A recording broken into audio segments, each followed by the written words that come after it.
Hey everybody, it's Jason Blaha here. You guys know what time it is. Time to talk about current events in the online fitness community. And one of my subscribers has awared me and linked me a video by Nalewanyj that I thought I would cover for you guys.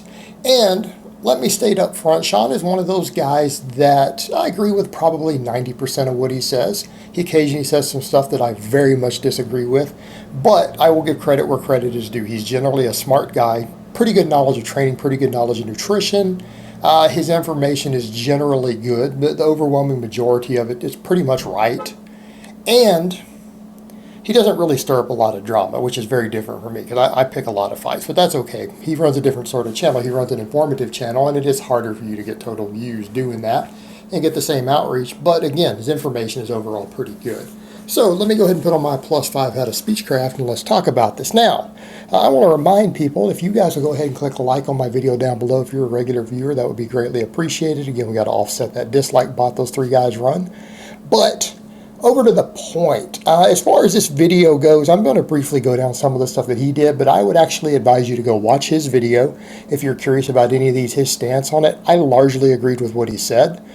Maybe not every single nuance detail, but the overall sum of it, most of his points are pretty accurate. I didn't see anything in there particularly egregious, and I think they're very common myths, and I'm going to cover a few of them. I've actually got the list here. One of them, it's like you got to consume a protein shake or high protein meal as quickly as possible post-workout. He's right. It's been completely debunked. That has been debunked for quite a few years, like 6 or 7 years. Been debunked in multiple studies. In fact, all those post-workout feeding studies that saw any benefit were, again, sponsored by the supplement industry. Number two, they were usually in fasted people. And number three, the actual supplement industry hasn't even produced the best things to get those results in the people who were fasted for 16 or 20 hours straight before they trained. You guys aren't training fasted. And if you are, don't claim that you're trying to maximize muscle growth because it's not going to happen. But yeah, the anabolic window lasts for quite a few hours. And if you have a pre-workout meal, it's not really a big deal. You know, if you're getting 50 grams of protein at some point before you train and another time after you train within a few hours, you're probably at the absolute highest level of muscle protein synthesis you're going to get from your food at that point. He's right on that. There's no need to make a big deal about it. The next one, you must eat big to get big. That's actually true. That is true. You do have to eat big to get big. But the point he made was that, do you need to bulk and get really fat? No. I mean, but eating big is a relative term. Like for me, my maintenance, I do no cardio right now. My maintenance is around 3,600 calories a day. That's what I eat every day to stay around 218 to 220. That's what I stay at. That's from lifting 4 days a week, no cardio. That's my maintenance. And I'm not the biggest guy on YouTube, right? I'm not the biggest guy here. So do you need to eat big to get bigger? Yes. But do you need to bulk really, really heavy to gain a bunch of muscle? Do you need to be gaining a pound a week or anything insane like that? No, absolutely not. In fact, let's come over, and he's talking about for bodybuilding purposes. I'll talk about for powerlifting purposes. Should you be bulking like that for powerlifting? Say if you're not going to be a super heavyweight, then probably not. You shouldn't even do it for that. Why? We're a weight class sport. I would say for most powerlifters, maybe you need one big bulk at any point in your life. That's it, one. You don't need to do it again after that. Go ahead and cut down. Usually powerlifters, in the long term, you're probably going to be better off in your weight classes if you do lean bulks, which is very small surpluses like he recommended, and phases of recomp. In other words, you probably shouldn't be bulking and cutting even for powerlifting a whole lot. You should do clean bulks where you slowly gain weight so that it's muscle, goes in pace with the fat, and then recomposition in phases afterwards so that you stay at that weight. So you might want to move up a weight class over the course of a year and then recomp at that weight class. So even for us, that's still pretty good advice in the way powerlifting competition has gone, where body composition matters more and more and more than it used to. It's become very competitive in regard to that. The next one, there are specific muscle building foods you must eat in order to maximize your gains. Yeah, that's complete nonsense. There's no food that's mandatory to gain muscle. I mean, we could say that there's a lot of foods that are helpful. A lot of foods that are helpful have good anabolic properties. I mean, meat and other things, animal source proteins. But to stand them down and say, hey, there are foods you have to eat to maximize muscle growth, that's just not true. That's not based on reality. It's largely, more than anything else, your calories and protein are what matter more than anything else. And I'm not telling you guys to do it if it fits your macros, because I don't even eat junk food personally. I don't do that. I actually, believe it or not, people are going to be shocked, I actually eat pretty clean by most people's standards at this point. That's a reason I haven't gained any body fat this year. None. That's why. And it's because of that. Because I don't eat a bunch of junk, I don't overeat, I eat a relatively good diet, and I eat at maintenance. I don't overeat. I eat very high protein. But over to that point, I'm not telling you guys to do that, but ultimately that is what matters. Are you getting micronutrient sufficiency? Are you getting enough fiber? Are you hitting your target protein, your target calories? Yeah, if you're doing all that, you're probably going to gain muscle okay if your training's on point. Next, there are specific mandatory muscle building exercises that you must perform in order to stimulate hypertrophy effectively. Here's going to be my stance on that. He's right. You don't have to squat, bench, and deadlift. You don't have to do those. Should you, if you're trying to maximize muscle growth and do so in an effective or efficient manner, should you be focusing on big exercises? Yes. As a novice lifter, would you go a long way focusing on the classic lifts primarily? Yeah, absolutely. Does it mean that that's the only way to do it? No. But it would damn sure be an effective use of your time, because we have enormous amounts of material available on how to coach these lifts, how to perform these lifts, how to program these lifts. And if you're doing exercises that are outside of those, you're not going to have access to all those same resources. And let's come back over to the point. Classic lifts are easy to build muscle with. They tend to use a lot of muscles in the body. They're very effective for that. It reduces the amount of additional work that you need to do outside of those lifts in order to maximize muscle growth. They should be the foundation of your training.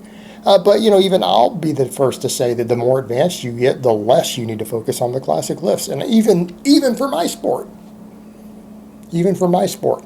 that almost all of your training in your first year in the gym should be on classic lifts, big basic barbell movements, very little supplemental lifts. But every year of training, those percentages are probably going to shift. They're probably going to shift.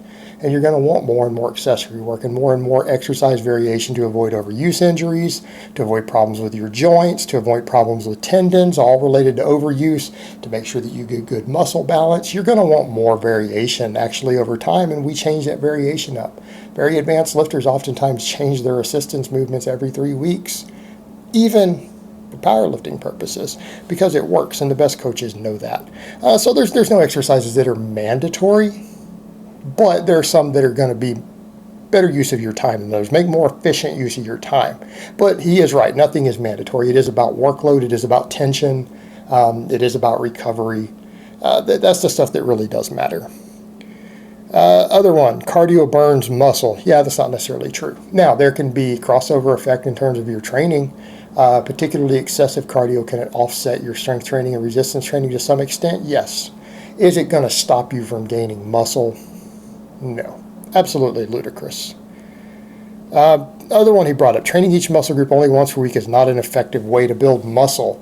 This is one of these that I've told people for years, because we get into this effective versus optimal. Here's where I will say with that. He says, well, it can be done, but it's not optimal. I'll agree with that. You can gain muscle training a muscle or a lift once a week. You can do it. It's not going to be the best use of your time. You'll build muscle up to a point. However, again, let's come over to advanced lifters. Advanced lifters who are not using drugs because of the muscle growth, protein synthesis uptime, the amount of volume, and again, recovery rates with it, dealing with maximum recoverable volume versus training stress and everything else. If you're a very advanced lifter and you're not using drugs of any type, it is very, very hard to gain muscle this way. It's quite the opposite of what people think. They think the more advanced guys do that. No, that's when the drug doses go up. As a first few years in the gym, could you gain a pretty good amount of muscle doing that? Sure. You've been training hard for 5 years. You try to do a body part split without drugs. It's going to be painfully slow if you make any gains at all, unless you're very genetically gifted. Just my take on it, my observation over the years. But it's possible, and particularly someone who's in their novice phase. I mean, novices gain muscle on anything. You could gain pretty good muscle doing that. It's not going to be the fastest you could do, and it won't be optimal, but it could be done. What's some of the other ones that he did? Oh yeah, fasted cardio increases fat loss in comparison to fed cardio. This one's been debunked repeatedly also. No, fasted cardio doesn't burn more body fat. Now, as he talked about, there are situations with the energy turnover aspects of it, but generally speaking, it's been found in most of the data that looked at it that shows that fasted cardio actually burns a little bit less calories. Why? Because you don't have fuel to help push it. You have fuel to help push it. And it kind of comes back over to the question I would ask, and he brought that up. Why are you using cardio to burn fat anyways? Anyone who watched my DEXA scans noted that when I did cardio between DEXA scans significant amounts, it didn't do very much for my body composition. It wasn't particularly effective. A lot of the people with the best body composition don't do very much cardio at all. I'm not telling you not to do cardio or conditioning work, but I will tell you that if cardio is your strategy for fat loss instead of diet adherence and resistance training to build muscle, you're doomed to fail to begin with. You're doomed to fail to begin with. The guys who use the large amounts of cardio to cut up, and particularly the fasted cardio, they're usually using anabolic drugs to hold onto their muscle during those cardio sessions and to help with nutrient partitioning.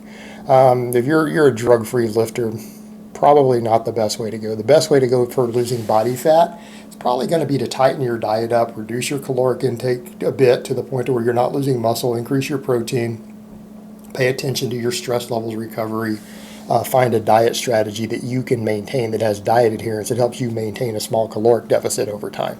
That's how that's going to work. But doing cardio specifically as a fat loss tool for someone who's drug-free, I don't even think I would recommend that to begin with. Just wouldn't be the route I would go. Not saying it can't be helpful, but you shouldn't be thinking of cardio as your primary mechanism for fat loss.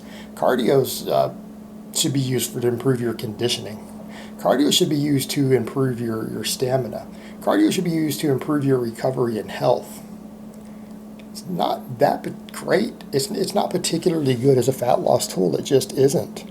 Diet is everything. Diet's everything for that. And if you guys want to see the rest of what he says and his own take on all of it, there's 20 of these. By and large, it's good stuff. It's a good video. I endorse it. Go ahead and check it out. All right, guys, but that's really all I have to say on that today. I hope it's been informative, and I will talk to you guys next time.